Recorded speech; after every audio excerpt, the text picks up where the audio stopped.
any wargame, anytime. Hey folks, this is Buzz at Any Wargame Anytime, and I'm joined here today by Dan and by our special guest Bob Wray of Tiny Battles of the Great Crusade. So first of all, Dan, how you doing today? I'm doing super good. Busy as work. I mean, just the normal stuff. Everyone's busy, but really excited to have our guest on because I have been on an epic Armageddon kick. I mean, well, Ooh, me and Boz have both been. 6 millimeter has been really fun, and we haven't got a chance to play the Tiny Battles, Tiny GF Battles of the Great Crusade, but it looks like a game that would like to sort of play. So we're going to talk about that. So yeah, but yeah, I actually had my first epic Armageddon game with my Eldar this past week. how'd they go? And oh, it went great. Eldar feels so nice.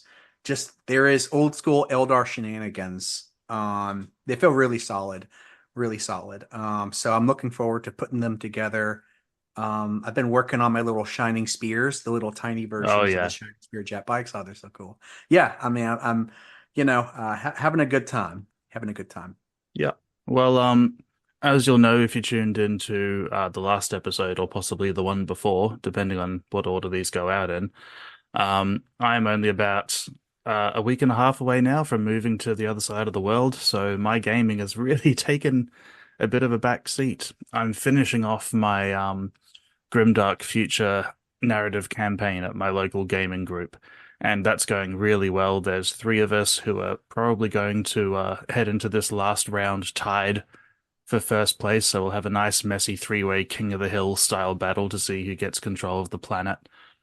And yeah, that's been really fun. But apart from that, it's just heads down, packing and organizing and all those lovely, boring adult life things that you got to do. Kudos to Boss for actually showing up for this podcast. Like, really appreciate it. I tell you. Oh, Yeah, I yeah. need the sanity. Yeah, we may. So Boz may not be on for the next couple of months. Well, we'll just see. We don't know, but Yeah, just well, basically to say that it's all we understand it. He's still, he's going to be around. It's just playing yeah, everything by ear. for the next couple of months, it'll be a treat. Yeah, yeah. All right, well, enough about that. Let's introduce our guest, Bob Ray of Tiny Battles of the Great Crusade. Bob, how you doing? Oh, not too bad. It's one of those rare moments when the East Coast is hot. So, Well, yeah. Nice. We're having the worst summer over here. It's been raining for like 5 weeks solid. it can't be worse than this southern heat. We are just Yeah, getting just pounded with the heat waves. yeah, I remind myself summertime. that it's not Texas and it's not Baghdad heat.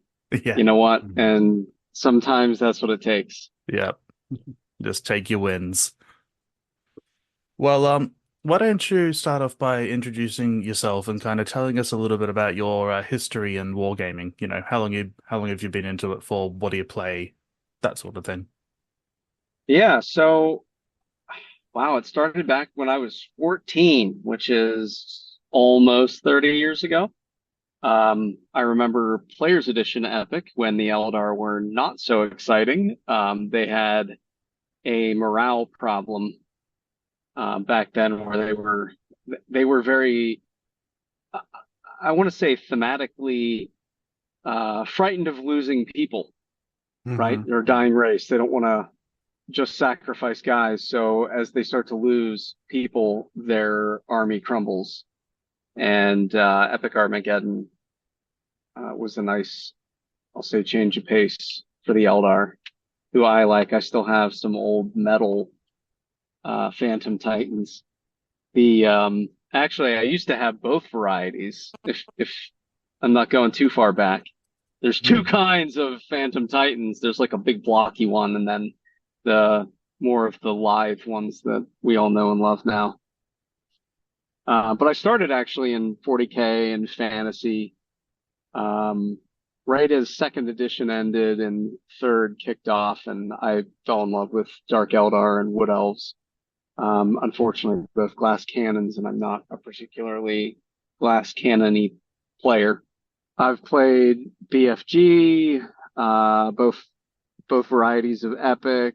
Fell in love with Mordheim for quite a few years in high school. Um, Geez, yeah, I've been playing all sorts of stuff for a while. Finally got into BattleTech. It took me too long to finally realize that Alpha Strike is pretty awesome. But Yeah, yeah, and that really feels just up our alley. Like you talking, that reminds me, like I said, late second edition, early third for 40K. Now I missed the Epic boat. Like I said, for me, I had seen Epic being played in the 90s and looked mhm. so cool. Never could get into it. I love that you've had this great history because I just got into it really a few months ago. And man, it's an amazing game. It's just an amazing It game. So, is. It yeah, is yeah. so good. I remember I still have some of the old original Knight Paladin models, like the, tiny scale ones. Hmm. And anytime I would buy from Forge World, they would always ask if they could make any model, what would you want them to make? And my answer was Knight Paladin. So when GW finally came out with them, whatever it was 15 years ago, I was thrilled. I think I bought three of them, and I so didn't need Nice. three. That's awesome. That's awesome. So you got into 6 mil really early on. Yeah. Oh yeah. What drew you to it as, the game and or the scale? So I guess wargaming is always an abstraction, right? Like Yeah. ranges aren't what they appear to be on the battlefield. But as you add something like a knight or even a tank, I mean, let's be honest, there's a tanker in the army. Like I know what the range of a tank is. Um, it doesn't feel right. Even at smaller scales, it doesn't feel right, but it feels more right.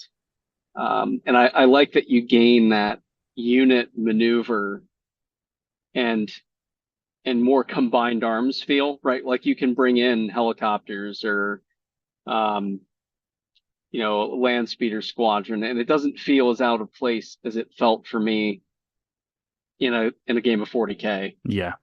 And that was that, and just I like knights and titans. Hmm. You like the big stumpy robots. I like the big stompy robots. Not gonna lie. Nothing wrong with that. Yeah, I've often found the same. One of the things that got me out of 40K back in, I got out at the end of 6ed, and one of the really big things that got me out was the presence and kind of flooding of flyers. They just Hmm. never ever made sense to me at that scale. At And I, all. I hadn't thought about tanks or anything, but hearing you say that, yeah, having a 36-inch range on a tank weapon sounds a bit kind of ridiculous, doesn't it? Yeah. My machine gun's standard engagement range was in, the hundreds of meters. Yeah. And And as you say, that's the wimpy weapon. and we abstract and for the sake of playing our games with our little plastic toys and rolling dice. But yeah, I can absolutely see that being the appeal of 6 mil because it's what's appealing to me about it as well, having these kind of grander, larger, Yeah. kind of a little more true scale encounters. It's not, and I would love to. So one, I would love to get your opinion about 40K. Are you still playing? If you stopped playing, when did you get out? But one thing that I loved about Epic, that I love about generally large scale war games, is that there isn't sort of, I feel, and everyone can like, this is my personal preference. I don't like games that sort of are very like combo based. I feel like sometimes I'm playing card games with some of these skirmish levels where it's Yeah. like, it's great, but it Yep. feels a lot more like the battlefield doesn't matter. And it's really like, in other words, there are models that they ignore so many abilities that it sort of doesn't matter positioning, it doesn't matter support. You just sort of, it feels Yep. like you could take the models off the field and just put them right next to each other and just start rolling dice. So I feel that you Yeah. can't get away with that. Even Titans in Epic really are pretty squishy. So yeah, so I'd love to kind of, how do you feel about that? Do you agree, disagree on your opinion? And 40K, where are you at right now on it? Yeah. Okay. So 40K, I haven't played. Ooh. I didn't play any of ninth. I switched to one-page rules. Horus Heresy. I play off and on because my friends. I actually still play with my high school friends. Awesome group of guys, and they're big into it. I will still say you guys should play using my um, Battle Brothers of old custom, army list for it in one-page rules, but they really like it. So I basically just say, tell me what I'm supposed to do. Here's what I want to play. Make me an army list, and I'll do it. And it's still fun. Um, so second part of that, or I guess second question, yes, I don't like gimmicks. Good tactics should be rewarded for being tactically sound. Mm. So I don't like, and you'll see that in Tiny Battles, like there isn't a whole lot of that. Um, one of my kind of favorite introductions into the rule set is flanking, right? Like if you can draw a line of sight to the rear, then you're gonna, penalize the unit that you're firing at. You're gonna reduce their defense. Um, whether that's shooting at a tank's rear armor, which is substantially, worse than the front, or even the side for that matter, or By the way, infantry who aren't. Yeah, gonna say something. Your flanking rules are so well designed. Yeah. Like, I've really loved how it's so simple. It's great. Yeah. Anyway, I'm sorry to disturb you. I just had to Well, thank you. gush a little bit. Oh. But yeah, I mean, I will fully admit, I will shamelessly rip off things from the many, many, many games that I've played over the years. You'll notice The phrase flanking is does inspired exist. by. Yeah, there we go. Inspired by. Um, I've been inspired by things like flanking and Epic Armageddon, right? You got to draw a line between two units that goes between, if it crosses one of the units, they're flanked. That's always a little trickier of a proposition, and ultimately that's not really. I'm going to go out on a limb and say it's not really flanking, right? It's like firing at someone's flank or rear because it's a vulnerable position. They're not paying attention, like I said, or with a vehicle, it's poor armor, what have you. And so, Yeah. you'll see that lack of Death Starry building Hmm. present in it. You can only have one character in a unit. Like you're not going to be able to build these things out. Well, that segues quite nicely. So tell us a bit about Tiny Battles and tell us about why you decided to start working on it. Like, what was the catalyst? Yeah, so I discovered OPR a couple years ago and fell in love with it. I love the um, simplicity without it being dumb. Hmm. It's a wonderful game to, have a beer with your friends or a non-adult beverage if you're not an adult. Um, and just kind of enjoy gaming, right? Like what a novel concept. It's not necessarily competitive. It can be. That's the other beauty of OPR is it's got this rigor to its point costing. It's not trying to sell you anything. And I feel like because of that, it's just a really nice, well-rounded system. And so take from that my love of tiny scales. And, I always dabble back into Epic Armageddon or Net Epic so I can field 30K or what have you. And I'm like, you know what? Why don't I just do this? We've got the army builder. If you're a patron of one-page rules, I could build this out. And that's what got me started. And lo and behold, it turned out to be something, I don't want to say easier than I thought, but it was more plausible than I had first expected, and I just rolled with it.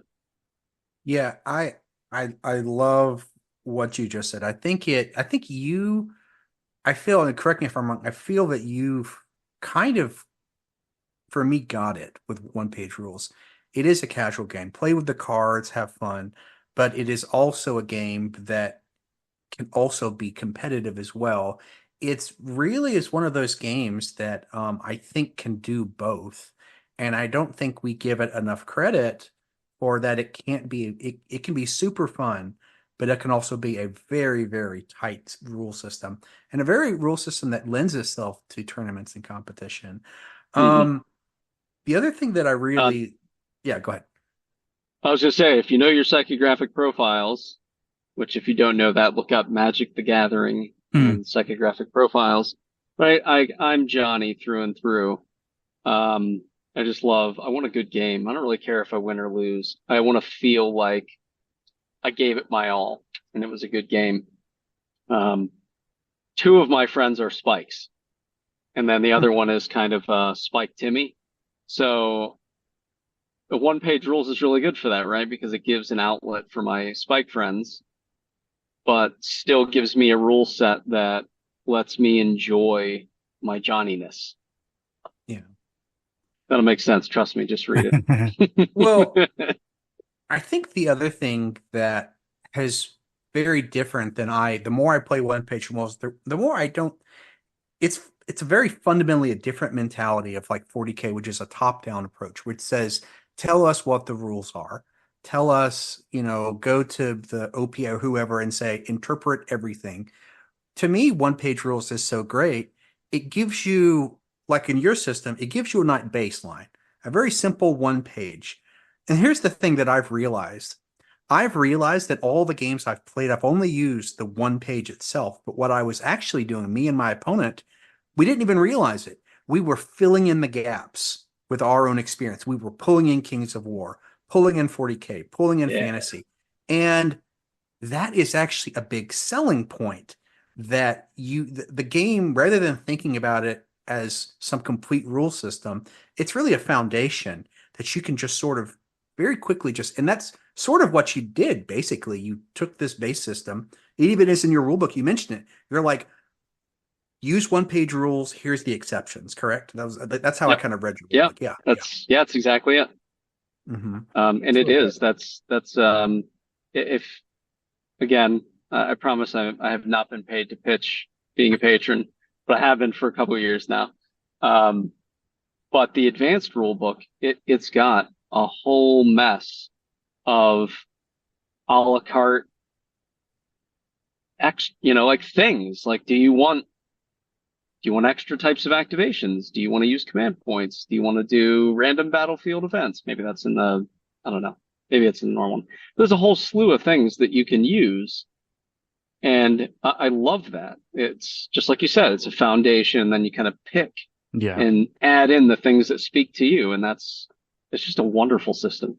And something else Yeah. that's really powerful about being a patron is getting access to that army builder, so you can build these things from the ground up. Like that's worth its weight in gold. Yeah. Yeah. I'll say it again. I get spoiled. I mean, one page rules is ruining me to other games because I have this flexibility to build my own stuff, to say, oh, I Hmm. don't like that. Not make it more powerful, just make it something that I want to play. Yeah. Yeah. Yeah. Well, and the fact that they've in the builder have balance guidelines is really cool too. So they'll tell you if the thing that you built is overpowered compared to the other types of units, and Yeah. that's it's a wonderful thing. And you can absolutely build it anyway, which is also cool. Yep. So, you can build a ridiculous, gigantic Montesaur thing, and as long as your opponent says, "Yeah, I'm okay with an uphill Yeah. battle," you can do that and have fun, and it's brilliant. I I promise not a single Titan in the Titan list, in tiny battles is balanced, and they shouldn't be. No, Titans are they're god engines. Titans. They They're are meant to Titans. annihilate what they even Yeah. look at. Yeah. Yeah. Yeah, so, balanced within the context of the game. They can only destroy half a planet at a time. Right. So, what's been the response of the OPR community to your kind of rule set? The Facebook group's got a good number of members. Have OPR themselves kind of made any comment on your work? Because they keep on saying that their 6 mil game is something that they're working on as well. Have they taken any kind of cues from you? So it's been a weird ride with that, and I mean, I ended up building the Facebook page in the absence of a dedicated community Hmm. or place even on Discord. There has been some talk, and I've gone back and forth with OPR, the folks at OPR directly, about it. The original Grimdark Future Commander beta, I want to say 4.4 exists, but it's from, I want to say October of 2022, and they just Hmm. the response from them has been that it is in the pipeline, but not now. Yeah. And so I said, is it okay if I kind of pursue this? And if you can use anything of mine, cool. If not, no harm, no foul, because I just like doing this. Yeah. And they said, yeah, absolutely. And so from there, I just said, what are my guidelines? What should I do to not, spin my wheels? And they said, stick to a D6. I wanted a D8, but, uh, D6. So I was like, okay, I can do that. And then, I had told them I wanted to be able to build army lists and things in the army builder, and they said we would prefer that too. And yeah, Mhm. so otherwise I'm like, okay, I'll build a Facebook page, and I make no illusions to ownership of anything, right? Like this is my love project, my extra layer on the foundation of OPR. Yeah, and I think Well, that's very clear in all of your kind of, the front page of the Facebook group and everything like that, and the actual rules themselves. and I think that you're saying this is I mean, I think that we should acknowledge your work. It is yours. I mean, you did create it, and I think it's a system. I've looked at the rules, and I'll say this, I think it's a very elegant balance of one-page rules and epic. It threads the needle really well. And that's what I say that actually your work has actually inspired me and Sam and some others to sort of rework some of the Age of Fantasy regiments. It's basically doing what you're doing and saying, "Oh yeah, look what he did. Let's try and do this and sort of make our own little variant on Age of Fantasy regiments." I don't think that like it's just like you. We're not trying to become, we're just literally just trying to put it out there and have people play. And I think that's really what the spirit of one-page rules is. I think that's why they give us the tools, and it's what makes this company and this system completely different than others. Yeah. Wholeheartedly agree. Well, given the current state of OPR's 6 mil rules, how likely do you think it is to become a viable option amongst like serious 6 mil war gamers? What kind of changes do they need to implement to make themselves a serious contender in that scale? So, I mean, for me, I would say the one of the core tenets of OPR is the how do I want to say it? It's familiar between its different systems. I mean, Hmm. even if you look at Warfleets, which is by far the most, we'll say, deviant from the OPR structure, it's still familiar. So I think number one, it's got to be that. Um, Number two, it needs to be something different. It needs to be in that same way that Warfleets is deviant. It needs to feel different because it's a different scale, um, in every sense of the word, right? There are different tactics that you're going to employ, and then obviously there's a wealth. So that's one of the other cool things about the 3D printing world these days is there's a whole range of miniatures. Yeah. Mhm. Um, so even if they just want to pursue their own core armies, right? Which is basically what I've done. I've taken all their armies and just replicated a lot of what they have, and then sprinkled in some 40K units or Mantic Games Mhm. units that would be there to make the line complete.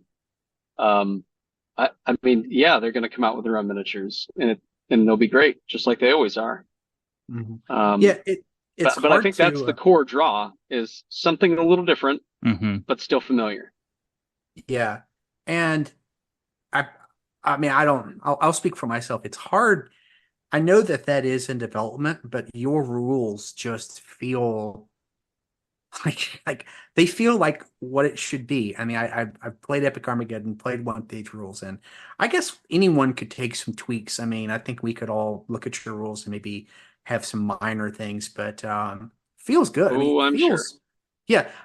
The one thing that I would say that I like about your rules that I think one page rules may find it difficult, you aren't confined to the one page. And I think that is something that is like I love the fact that one page rules wants to stick to one page.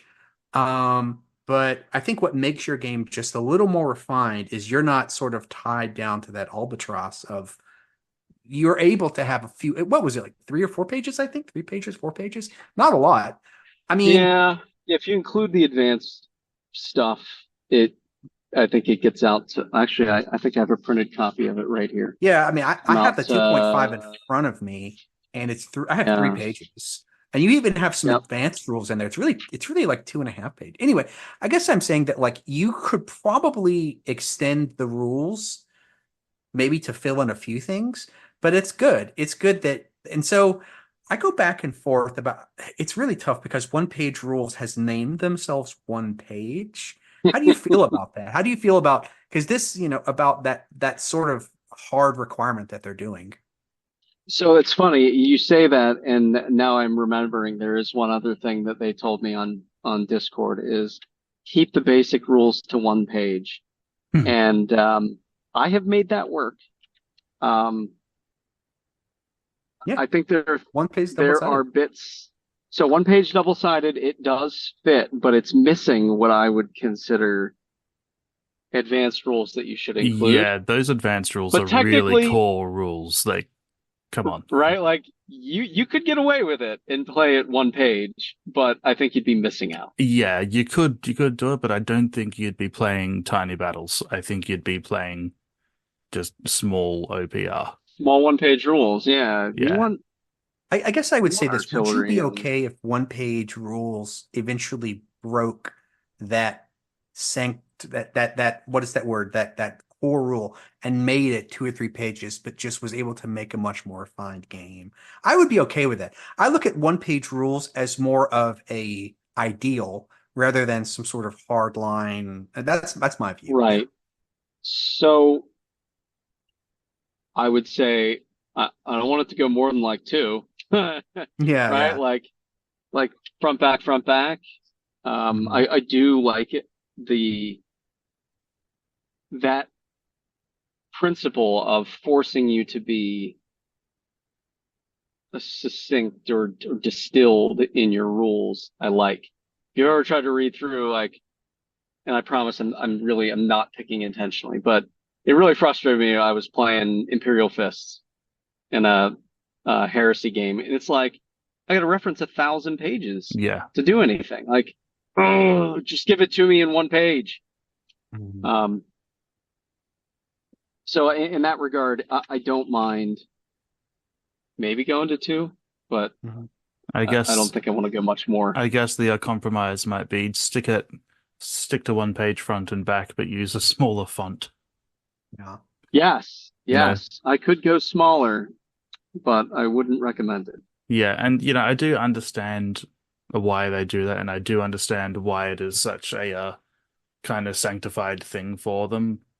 And I also don't want it to creep because if it creeps, it'll keep creeping. But on the other hand, I Hmm. absolutely see what Dan's saying and agree there are some things that if they just kind of included a little bit more here and there, it would be a much more well-rounded and better explained game from those base core one-page rules. The Discord wouldn't be Mhm. so full of rules clarifications that are clarified in advanced rules but aren't in that one page. Yeah, Right. and I'll sort of argue with my own thing and say that one again, if if they take from the perspective of there is a given that players are going to add their own flavor to it, it's perfect. It just that's what I would probably say, that caveat that the community adds their own stuff to it, and that's assumed terrific. So before we move on from talking about 6 mil and tiny battles, Dan, do you have any more questions you'd like to put to Bob? I've got tons of questions, but we do have to time box it, and maybe we can have him on. Maybe we can discuss it. Like I said, I've got a ton of stuff that I'm having to hold back, so I'll leave it at that. Well, you're We not. should do a brainstorming session on a tiny Age of Fantasy regiments. Oh, Oh that'd be yeah, I fun. mean, don't you're Yeah. tempting me, Bob. No, we would love to have you back and love to talk with you Yeah, separately you are not because limited to one visit. yeah. It's okay. hmm So Excellent. we've got a couple of questions that we like to put to our guests that are more kind of a bit of fun and away from the kind of subject matter. So, what's your favorite faction in sci-fi and fantasy? And you can pick one of both if you want to. Yeah, so it's funny. I had alluded to it earlier. It took me a long time, but Mercenaries, ELH, Ergani Lighthorse, from BattleTech, by the way. I love the BattleTech universe. I love the and not to say I don't love 40K. I still think Eisenhorn and Brothers of the Snake are my two favorite books that I've read. Um, maybe the first Horus Rising, maybe that too.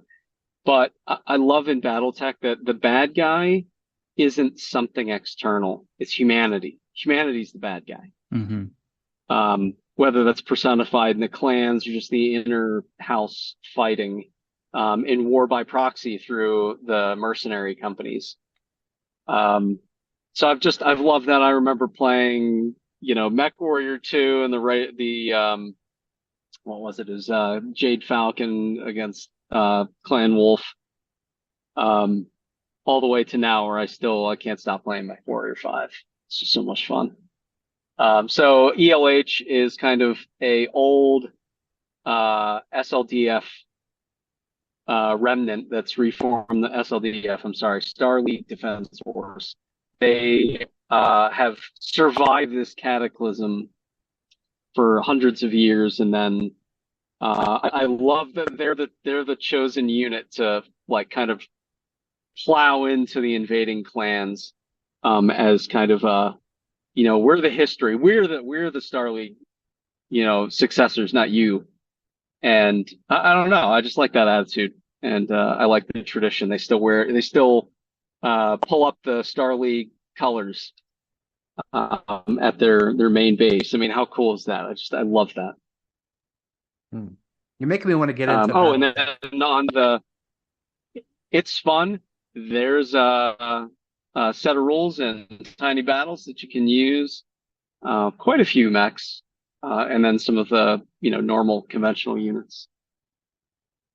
And then fantasy side, still wood elves.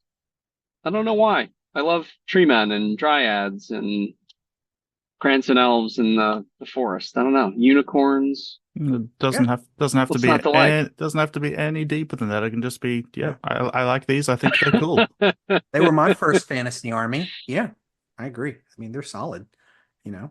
Yeah, Um, they would have been mine had the high elves not been the ones in the box. yeah. Yes. Now, when you say wood elves, are you speaking of them from the Warhammer universe or for something a little like, is it the Warhammer wood elves that we're thinking about, or is Oh there yeah, another yeah. No, flavor it's of that? Warhammer Fantasy Battles, Wood Elves. Okay. Hmm. Yeah. Solid. Solid. Very good. Yeah.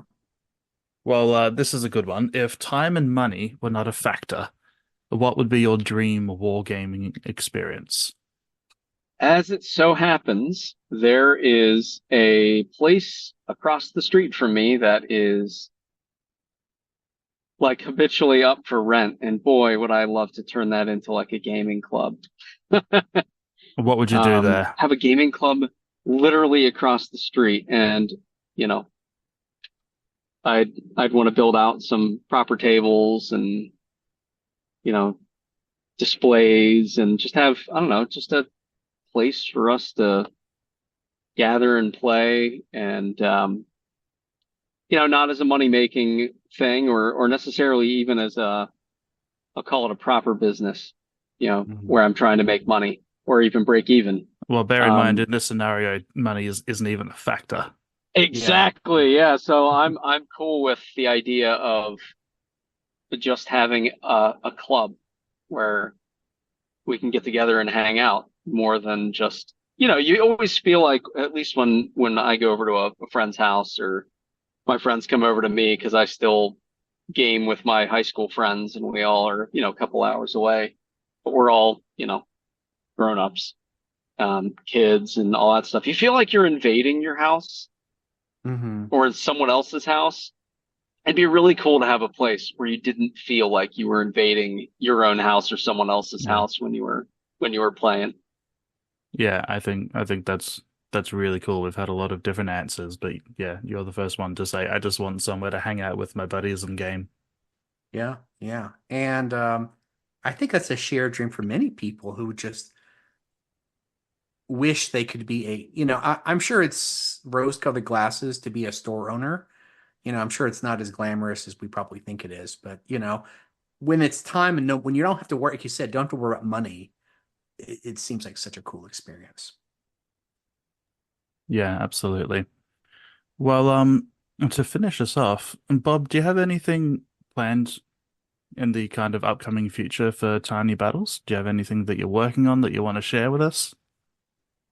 Yeah, so I've really spent, I don't know, I kind of go in little phases where I test out some things and fight against my orcs or whatever, where I'm playing around with a couple things, and I feel like I made a good deal of progress, and recently put out a supplement for what I just called Titanic Battles. It's basically another layer, right, on that foundation, another layer for making your Titanic Colossal is the special ability.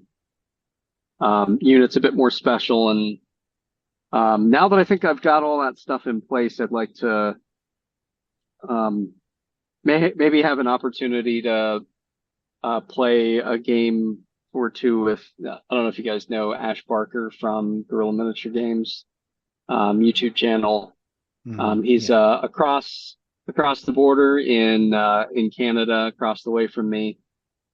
So we go and occasionally play. I've played some one-page rules with him, some Alpha Strike, and I'd like to be able to get Oh, that'd be good. something, even if it's just Hmm. a Titanic battle. I'd like to get that exposed. Hmm. And then ultimately, maybe I can get one-page rules when they're ready to pursue a system to consider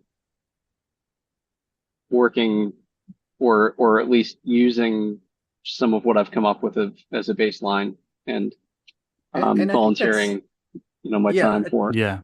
I think that's super cool that you're so open to saying, and I think that's what myself and a lot of others, the community, is saying is that we're not, this is something we're working together to make it.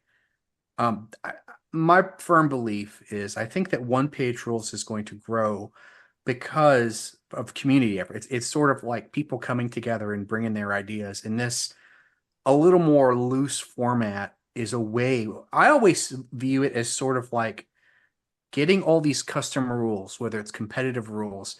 It's almost like everyone playing their own versions of it is actually a way to just test.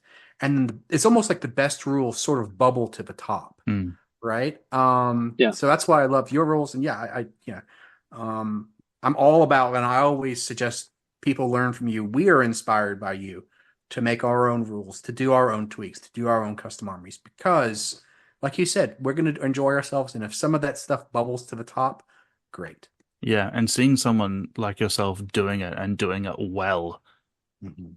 really does inspire us, and I'm sure other people as well, to really take the game and put their own twist on it and really make it their own, which is one of the really cool things about the game. Yeah, I'm going to be Yeah, trying to I use really this. appreciate that. Yeah, we're going to be I'm going to be introducing this to our Epic Armageddon crew myself so that we can test this out. If you, I guess this is more of a administrative note. When you look at it, I'm going to start, and maybe that's kind of answering this question too. I'm going to try to focus my attention on building some unit cards that would fit in like a standard Magic size sleeve, so that if you wanted to fight it as a Titanish scale battle, maybe with some conventional platoons, those would be the relevant units. That might be a fun way of introducing the system. Okay, cool. But they'll pop up in the drive with other rules and Titan cards. Awesome. So for people who maybe don't know where to find your stuff, where can we find Tiny Battles of the Great Crusade and all its associated things? Yeah, so you can go to the OPR wiki. If you just Google that, you'll find it. And down at the bottom of the page, there's a section for fan-made. I want to say it just says fan-made rules. If you click on that, there'll be a list, and one of them says Tiny Grimdark Future. Well, it says Tiny GF, but Tiny Grimdark Future. And then there's my Facebook page, which is Tiny Battles of the Great Crusade, which is really the inspiration for the whole thing. Fighting big battles and have that feel of fighting the Great Crusade instead of each other. And the rules are, I guess you probably could still benefit from downloading the core Grimdark Future rules. But their army builder is lovely. And that's where the meat of it is. That's where all the units and the detachment structure is. And I think, yeah, those are your main areas or avenues. Awesome. Well, Bob, thanks so much for coming on. It's been awesome. And yeah, we'd love to have you back on and keep on picking your brain about all these I would things. love to be. Absolutely. Thank you so much, Bob. Thank you very much. Dan, any closing much thoughts? Appreciated. Thanks for having us. Like I said, maybe reaching out to Bob separately just to pick his brain and stuff. Yeah. Wonderful. Well, as Sam isn't here, until next time, go where the game is good.